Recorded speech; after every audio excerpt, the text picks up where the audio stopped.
Merci. Voilà. Merci. Je pense que tout va bien, on reprend. Et comme je disais, les enfants d'Israël étaient à Gilgal. Dans Josué chapitre 5, à partir du verset 9, déjà on voit, ils étaient à Gilgal. Hein? Ils étaient à Gilgal. Et comment on appelle Gilgal qui signifie cercle des 12 pierres, cercle des 12 pierres, ainsi de suite. Vous voyez, Dieu a demandé dans le chapitre 4, je crois bien, voilà, dans le chapitre 4, Dieu a demandé à Josué, après la traversée du Jourdain, Dieu a demandé à Josué que chacun des représentants qu'un représentant de chaque tribu, des 12 tribus d'Israël, prenne une pierre et la dépose au bord, hein, à côté du Jourdain, de sorte qu'il forme, hein, comme on appelle, un autel de 12 pierres, c'est-à-dire un tas de 12 pierres là pour servir de témoignage. Quand leurs enfants leur demanderont que signifient ces 12 pierres, ils diront que l'Éternel Dieu nous a fait traverser le Jourdain à sec. Et donc vous voyez, comment on appelle, ils ont appelé celui-là Gilgal, donc le cercle de choses, comme on appelle des 12 pierres, des 12 piliers, ainsi de suite. 12 pierres comme 12 piliers comme on appelle, de la Nouvelle Jérusalem, ainsi de suite, comme les 12 disciples, comme les 12 disciples aussi qui ont leur nom sur les 12 piliers de la Nouvelle Jérusalem. Et donc, vous voyez, ce n'est pas ce qui va nous intéresser. Il y a une chose qui va nous intéresser ici. Après qu'ils soient à Gilgal, ils ont célébré la Pâque. Après leur circoncision, Dieu dit, j'enlève de dessus de vous l'opprobre, hein, de l'Égypte. Hein. Et donc, ils étaient à Gilgal. À Gilgal, là, ils ont célébré la Pâque le 14e jour de ce mois-là. Ils ont célébré la Pâque. Et quand ils ont célébré la Pâque, ils ont mangé de la nourriture de Jéricho. Hein, on dit ils ont mangé le blé du pays. Et donc la manne a cessé. Oh, mamie apôtre, gloire à Jésus, coucou à toi aussi. Et donc ils ont célébré la Pâque. Et après avoir célébré la Pâque là, et ils ont mangé le blé du pays. Après avoir mangé le blé du pays là, alors la manne cessa. La manne a cessé. Et quand la manne a cessé, alors, comme on appelle, disons, et quand ils ont mangé le blé, la manne n'est plus venue. La manne n'est plus venue. La manne qui était du pain qui leur tombait du ciel n'est plus venue. Pourquoi? Je me pose alors la question, pourquoi? Parce que là, ils avaient franchi une autre étape. Vous voyez, ils avaient traversé le Jourdain. Ils étaient sortis du Jourdain, traversé la mer Rouge, vaincu les deux grands rois des Amoréens, Sion et Og, au temps de Moïse. Maintenant, ils étaient entre la mer Rouge et le Jourdain. Et Dieu leur a fait grâce. Ils ont traversé le Jourdain aussi. Certes, Moïse n'était plus, mais ils ont traversé la mer aussi avec Josué. Et disons, le Jourdain, ils ont traversé le Jourdain à sec avec Josué. Dame Kwaku, oh, voilà, merci beaucoup à toi. Et donc, ils ont traversé le Jourdain. Ils ont traversé le Jourdain. Et donc, vous voyez là, ça montre une nouvelle étape. Et ce qui même appuie ce que je dis, c'est qu'ils ont été circoncis. Pourquoi? Parce qu'ils étaient nés dans le désert lors de leur marche dans le désert. Eux tous, c'était une génération de 40 ans. C'est-à-dire tous les vieux qui sont sortis d'Égypte, là, ils étaient tous morts. Même Moïse était mort. Il restait seulement que Josué et Caleb. Les deux. Sinon, toute cette multitude-là, hein, ils étaient amen, amen, amen, dame Kwaku, amen. Que le Seigneur te bénisse aussi. Donc, toute cette multitude-là aussi était, comme on appelle, sortie était née dans le désert. C'était une génération de 40 ans. Donc, c'était les quarantenaires qui étaient là. Et donc, Dieu, il n'avait pas été circoncis au 8e jour de leur naissance comme Dieu avait prescrit depuis Abraham. Et donc, étant dans le désert, avant de rentrer en possession du territoire, avant même d'avoir la clé du pays de Canaan entre les mains, parce que la clé de Canaan, c'était, comme on appelle Jéricho, la ville fortifiée. Dieu dit, attention, je vais vous circoncis, et Dieu les a circoncis là, à Gilgal. Il a donné l'ordre à Josué, Josué les a circoncis, et dit, voilà, finalement, l'opprobre de l'Égypte, là, je viens d'enlever ça sur vous. Et donc, On est devenu une nouvelle personne. Vous voyez, comme Dieu pouvait le dire dans le livre de Jérémie, si je ne me trompe pas, qu'il nous donnerait un nouveau cœur, un nouvel esprit. Il va remplacer notre cœur de pierre là par un cœur de chair. Et il va nous donner un nouvel esprit, de sorte que dans Jérémie 31, le verset 34, il dit: on n'aura pas besoin encore de nous enseigner entre nous-mêmes. Nul ne dira à son frère et à sa soeur qu'on est l'Éternel, car tous me connaîtront. Vous voyez donc, c'est une nouvelle génération d'hommes. Comme Josué le dit, dans les derniers temps, je répandrai de mon esprit sur toute chair. Et comme Pierre nous dit, il a fait de nous tous un royaume de sacrificateurs, pour dire une nouvelle génération. Comme Jean aussi pouvait le dire, mais à tous ceux qui ont cru, leur a donné le pouvoir de devenir enfants de Dieu, vous voyez. Et donc, quand on est devenu enfant de Dieu, nous sommes devenus une nouvelle génération. On a franchi, il y a des étapes qu'on a franchies. On a franchi l'étape de traverser le Jourdain à sec et on est arrivé à Gilgal. Tu es arrivé à Gilgal, voici que maintenant, on ne parlera plus de nuée qui les conduit le jour et de la colonne de feu qui conduit Israël dans leur marche la nuit. C'est fini. Remarquez bien, quand ils sont arrivés à Gilgal dans la marche, colonne de feu dans la nuit, nuée le jour, tout ça c'est fini. Quand ils sont arrivés à Gilgal, la manne qui leur tombe du ciel, c'est fini. Où ils ne fournissent plus de foi et puis la manne descend du ciel, ils mangent, c'est fini. Quand ils ont soif, ils crient, hey, on tend le bâton sur le rocher ou bien on frappe le rocher, de l'eau sort, c'est fini. On dit un rocher qui les suivait, ce rocher était Christ, c'est Paul qui interprétait dans ses écrits. Et il dit ce rocher qui leur donnait à boire était Christ. Bon, ce rocher qui était là, c'est fini. Quand tu as cru au Seigneur, quand tu as donné ta vie à Jésus, tu as remarqué ça au début. Tu as vu que quand tu disais à Dieu, hey, Seigneur, je veux ça, ça se produit. Quand tu disais au Seigneur, hey, Dieu, ça là, ça se produit. Quand tu dis, oh Dieu, ça là, et puis les choses te venaient comme ça, tu étais à l'aise, tu criais, oh, merci, merci, maman Paul, oh, que le Seigneur te bénisse. Je suis content ce matin-là de t'avoir, hein, de te savoir en train de me suivre et de mettre les cœurs que le Seigneur bénisse. Donc, vous voyez que les choses tombaient comme ça, les choses tombaient au début de notre conversion, si bien que on avait un certain zèle, on avait de la rage, on se disait que, oh, tiens, on a un Dieu, la confiance était tellement, mais à partir d'un certain moment où on a connu une certaine maturité dans la vie chrétienne, on a vu que toutes ces choses-là, maintenant, là, quand on est obligé de prier avant que cela vienne, on se dit, est-ce que Dieu est encore avec moi? Ou bien, Dieu même là, il a dit que si tu me demandes, je te donne. Mais maintenant, là, ça tarde. Pourquoi ça vient pas autant que je veux? Oh, tout ça là, je comprends plus. On dirait c'est bizarre. Et souvent, d'autres se laissent gagner par le découragement. Kwaku, Julien, oh, coucou à toi aussi, coucou à toi, que le Seigneur te bénisse. D'autres se laissent gagner par le découragement, d'autres même abandonnent la vie chrétienne parce qu'ils se disent que Jésus ne leur répond plus, Dieu ne leur répond plus, donc c'est fini. Et, comment on appelle? Parce que, vous voyez, nous sommes en réalité à Gilgal. En réalité, tu es arrivé à Gilgal. Dans ta marche avec Dieu, tu es arrivé à Gilgal.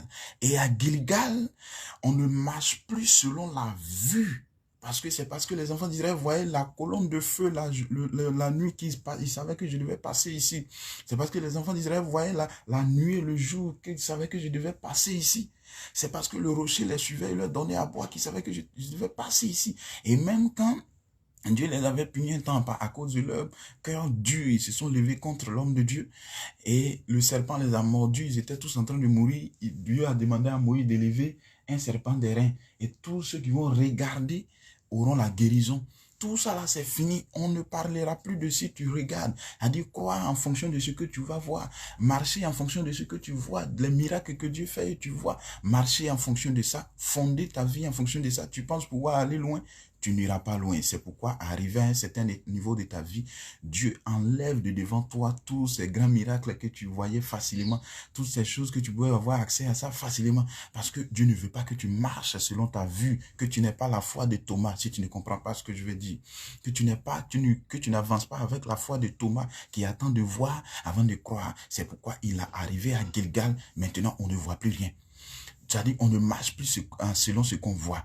On devait maintenant marcher selon la foi à Gilgal. Gilgal, c'est un centre de maturité, un centre de... C'est-à-dire, Gilgal, c'est la transition entre la vue et la foi, entre ce qu'on voit et la foi, entre la marche selon la vue et la marche selon la véritable foi, remise entièrement sur Dieu, même quand on ne voit rien. Quand on ne voit plus la manne tomber facilement, quand on ne voit plus la colonne de feu, quand on ne voit plus la nuée, quand quoi encore, ainsi de suite, quand toutes ces choses, le rocher, on ne la voit plus nous suivre en train de nous donner à boire, quand on ne voit plus des serpents d'airain accrochés à quelque part, même si on est malade, c'est avec la foi maintenant qu'on avance à Gilgal. Tu es à Gilgal, une nouvelle étape, un nouveau, je dis, tu es arrivé à un certain niveau de ta vie. Oh, merci à vous qui mettez le cœur. Merci à vous, que le Seigneur bénisse. Tu es arrivé à un certain niveau de la vie chrétienne où maintenant tu ne marcheras plus selon ce que tu vois, mais tu marcheras selon la foi, parce que c'est la foi qui te fera arriver loin. Un chrétien sans foi ne peut pas avancer. Sans la foi, un chrétien ne peut pas être mature. Sans la foi, un chrétien ne peut pas vivre l'excellence avec Jésus. Sans la foi, un chrétien ne peut pas voir la gloire de Dieu. Sans la foi, nul ne peut être agréable à Dieu. Il est dit dans Hébreux chapitre 11. La foi est une ferme assurance des choses qu'on ne voit pas. Une démonstration de celles qu'on n'a pas encore vues. Ainsi de suite. Une ferme assurance des choses qu'on espère, une démonstration de celle qu'on n'a pas encore vue, tu n'as pas encore reçue, tu ne vois pas, mais tu vis la chose en toi-même, dans ton cœur, dans ton âme, dans ton esprit. Tu vis la chose, tu vis ça en toi. C'est ça. Il dit, le jour vient, et ce jour est déjà là où les vrais adorateurs adoreront le Seigneur en esprit et en vérité. En esprit et en vérité se résume en la foi. En la foi vraie, en la foi fondée sur l'Esprit de Dieu, en la foi fondée fermement sur Jésus-Christ, en la foi qui grandit, en la foi qui grandit, la foi qui bouge, la foi qui est audacieuse, la foi qui ne reste pas assise pour dire je crois, mais qui n'ose jamais. Tu crois, lève-toi selon la conviction que l'Esprit te donne et ose, parce qu'arrivé à Gilgal, il n'y a plus de colonne de feu ni de nuée. Quand le combat se menait en Égypte, dès leur sortie d'Égypte, les Égyptiens étaient à leur trousse. Est-ce que, comment on appelle, un seul Israël a levé l'épée? Ils n'ont pas levé d'épée. C'est Dieu qui a combattu. Il les a engloutis tous dans la mer. Mais quand ils ont traversé la mer, regardez, s'ils avaient de l'intelligence, ils allaient comprendre Dieu. Ils ont traversé, à leur sortie d'Égypte, ils n'ont pas combattu les Égyptiens. Dieu lui-même s'en est chargé parce qu'ils étaient encore enfants, bébés. Mais ils sont arrivés à une nouvelle étape de leur marche où maintenant, ils ont traversé la mer Rouge. Voici les deux grands, des deux grands rois des Amoréens, Sihon et Og. Maintenant, ils ont pris épée. Dieu leur a donné épée, mais ils ont combattu. Mais la colonne de feu était là, la nuée était là, tout était là. Quand tu dis Jésus, ça était là. Les signes même sont là comme ça. Quand tu demandes tel signe, ça est là. Quand, oh Seigneur, ça est là. Maintenant, là, oh, bien sûr, vient tic-tac, tic-tac, tic-tac. Mais quand ils ont traversé le Jourdain, Dieu dit, vous êtes à Gilgal. C'est fini ça. Tu ne marcheras plus selon ta vue. C'est parce que tu vois colonne de feu la nuit.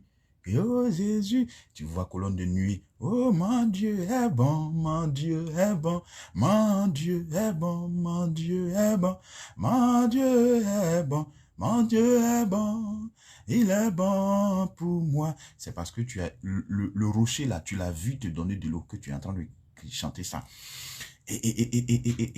Mais là où tu es arrivé à Gilgal, continue de chanter, mon Dieu est bon, continue de chanter, parce que maintenant tu ne marcheras plus selon ta vue, mais tu dois marcher selon la foi. Gilgal, la transition entre la marche selon ce qu'on voit et la marche selon la conviction qu'on a dans notre cœur. Et c'est la conviction qui est la meilleure, parce que c'est la conviction qui fait tomber Jéricho. C'est la conviction, quand Jéricho tombait, il n'y avait pas de colonne de feu, mais quand les Égyptiens tombaient, il y avait la nuée qui était là. Quand Jéricho tombait, il n'y avait pas de nuée, mais quand Égypte tombait, il y avait la nuée qui était là. La colonne de feu aussi était là la nuit. Mais Jéricho, quand ça tombait, il n'y avait plus tout ça. hein, il n'y avait plus tout ça. Quand ils combattaient les deux grands rois des Amoréens, Sihon et Og, la manne leur tombait facilement du ciel. Mais regardez, quand ils combattaient Jéricho, il n'y avait plus de manne parce que maintenant ils devaient agir selon la foi, selon la ferme assurance que l'Esprit leur donne. Ils devaient démontrer maintenant la victoire, même ne l'ayant pas encore reçue, mais ils devaient démontrer cette victoire. Et ils l'ont démontré en faisant le tour de Jéricho pendant 7 fois, hein, sur 6 jours, hein, et sur 6 jours différents, un tour par jour, et 7 fois le 7e jour, vous voyez. Et donc, et c'était la foi. C'était la foi. Et quand vous lirez même, vous comprendrez, Josué, on dit quand Josué était près de Jéricho, il leva les yeux et regarda. On dit il leva les yeux et regarda, c'est-à-dire il avait en réalité les yeux baissés. Et il regarde, mais pourquoi il avait les yeux baissés? Certainement maintenant. On ne voit plus de colonnes de feu, on ne voit plus de nuées, la manne ne descend plus. On est à quel niveau? Le rocher qui nous suit ne nous suit plus. Maintenant, on ne mange plus de manne. Mais Seigneur, c'est quel niveau ça? Oui, c'est la transition entre l'enfance dans la marche chrétienne et la maturité dans la marche chrétienne. La transition entre l'adolescence dans la marche chrétienne et la maturité de la marche chrétienne. Oui, et il lève la tête, il regarde, et voici le chef de l'armée de Dieu était en face de lui, son épée dégainée entre ses mains, parce que l'étape où on est arrivé là, ce n'est plus le niveau des enfants, ce n'est plus le niveau des bébés spirituels, mais lui, Dieu, maintenant, il doit démontrer en réalité qu'il est. Ce n'est que par la foi que le chef de l'armée de l'Éternel s'est présenté à eux. Kari Choukone, merci beaucoup à toi, Karichou, merci, coucou à toi aussi, merci beaucoup à toi. Et donc, au niveau où ils sont arrivés là, vous voyez là à ce niveau-là, Dieu lui-même, il dégage le chef de son armée en réalité, qui est Jésus, qui vient se présenter à eux, son épée dégainée, pour leur dire, vous avez atteint une certaine maturité, maintenant, je suis avec vous. Il dit, rappelez-vous de ce qu'il a dit à Josué. Rappelez-vous de ce que j'ai dit à Josué dans Josué chapitre 1. Allez-y lire, vous allez voir. Et il dit, je suis avec vous. Il vient confirmer ce qu'il a dit à Josué. Parce que il est écrit dans Hébreu que sans la foi, personne ne sera agréable à l'Éternel. Vous êtes agréable à moi parce que vous êtes en train de marcher selon la foi et non pas selon votre vue. Donc maintenant, ce n'est plus par des signes que je vais me révéler à vous, mais je me révèle moi-même en personne à vous. Je ne me révèle plus en tant que colonne de feu, en tant que nuée, en tant que le rocher, en tant que la manne, en tant que le serpent d'airain, mais moi-même je viens en personne me révéler à vous parce que maintenant vous marchez selon la foi. Donc c'est pour te dire que si tu t'es dur, comment, si tu penses que tout est bloqué, les signes, la facilité que tu avais à recevoir en Jésus-Christ au début de ta conversion, tu ne vois plus ça. Maintenant, il te semble que tout est cassé. Sache que Jésus lui-même a traversé cette étape-là aussi. Mais je voudrais que tu retiennes quelque chose. Tu es à un niveau élevé. Dieu veut te faire entrer dans la maturité spirituelle. Dieu veut te faire entrer dans une autre manière de le servir, une manière plus excellente qui est de le servir avec foi. Madame Meto, merci beaucoup à toi de le servir avec la foi parce que tu es à Gilgal, le lieu de la transition. La transition entre l'adolescence ou l'enfance et la maturité dans notre marche avec Dieu. À Gilgal, le cercle de 12 pierres. Le cercle de 12 pierres. Alléluia. On est dans la transition. Tu as traversé le Jourdain. Maintenant, tu es mature. Ce n'est plus par des signes que Dieu va te montrer à toi. C'est pourquoi tu demandes les signes, tu ne les vois pas. Mais Dieu lui-même veut se révéler à toi en personne. Alors, sache que tu as un niveau bien plus excellent maintenant. Mets ta foi en exergue et Jéricho tombera en face de toi. Ce que tu penses d'impossible deviendra possible. Sans la foi, nul ne pourra être mature dans la marche avec Jésus. Sans la foi, nul ne pourra être excellent. Sans la foi, et laquelle de foi? La foi qui n'est pas assise, mais qui est mobile. La foi qui n'est pas qui n'est pas statique, mais qui grandit. La foi qui grandit.